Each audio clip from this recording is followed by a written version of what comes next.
ক্ষমতা আঁকড়ে থাকা পতিত শেখ হাসিনা সরকারের টানা শাসনের পর দেশ দাঁড়িয়েছে জাতীয় নির্বাচনের দোরগোড়ায়। কিন্তু এই নির্বাচন শুধু ক্ষমতার পালাবদলের প্রশ্ন নয়, এই ভোটের ফলেই নির্ধারিত হবে বাংলাদেশ কোন পথে যাবে, কার দিকে ঝুঁকবে, দক্ষিণ এশিয়ার শক্তির মানচিত্রে তার অবস্থান কোথায় গিয়ে দাঁড়াবে। আর ঠিক এমন বাস্তবতায় প্রশ্ন উঠছে, এই নির্বাচনে বিএনপি না জামায়াত কাকে ক্ষমতায় দেখতে চায় চীন, ভারত ও পাকিস্তান।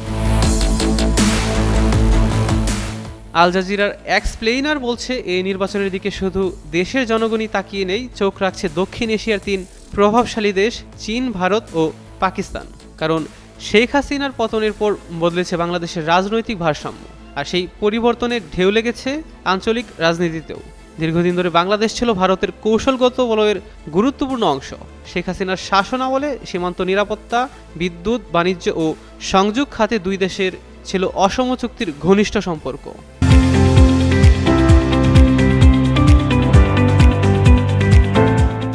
কিন্তু সরকার পতনের পর সেই সম্পর্ক গিয়ে নেমেছে প্রায় তলানিতে।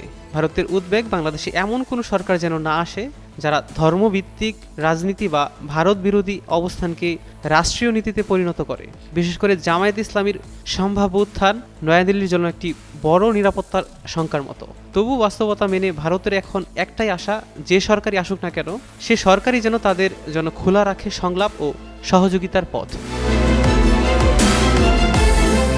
গণঅভ্যুত্থানের পর বাংলাদেশের রাজনৈতিক পট পরিবর্তনকে পাকিস্তান নিজেদের জন্য সবচেয়ে বড় কৌশলগত সুযোগ হিসেবে দেখছে।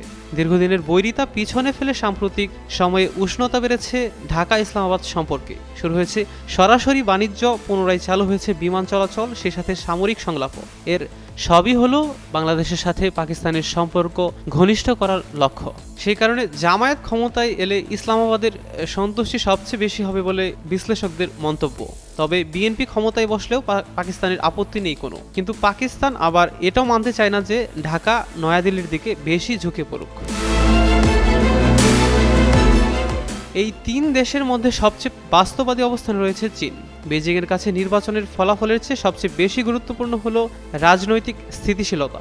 অবকাঠামো, বিনিয়োগ, প্রতিরক্ষা ও বাণিজ্যে বাংলাদেশের সঙ্গে চীনের সম্পর্ক গেল 10 বছরে গভীর হয়েছে অনেকটাই, আর এখন অন্তর্বর্তী সরকারের আমলেও সেই ধারা রয়েছে অব্যাহত।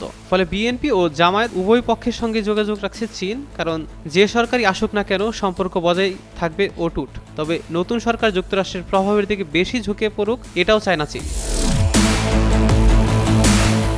এখন এই নির্বাচনের ফলাফল ঠিক করে দেবে বাংলাদেশ ভারতের বলয়ের দিকে ফিরবে নাকি পাকিস্তানের ঘনিষ্ঠ হবে, নাকি চীনের সঙ্গে ভারসাম্যপূর্ণ কিন্তু গভীর সম্পর্ক আরো জোরালো করবে। বাস্তবে যে সরকারই আসুক না কেন, তিন শক্তির চাপ সামলে জাতীয় স্বার্থ রক্ষা করা, যেখানে একসঙ্গে নির্ধারিত হবে দেশের ভবিষ্যৎ নীতি, আঞ্চলিক অবস্থান ও আন্তর্জাতিক সম্পর্কের দিক নির্দেশ।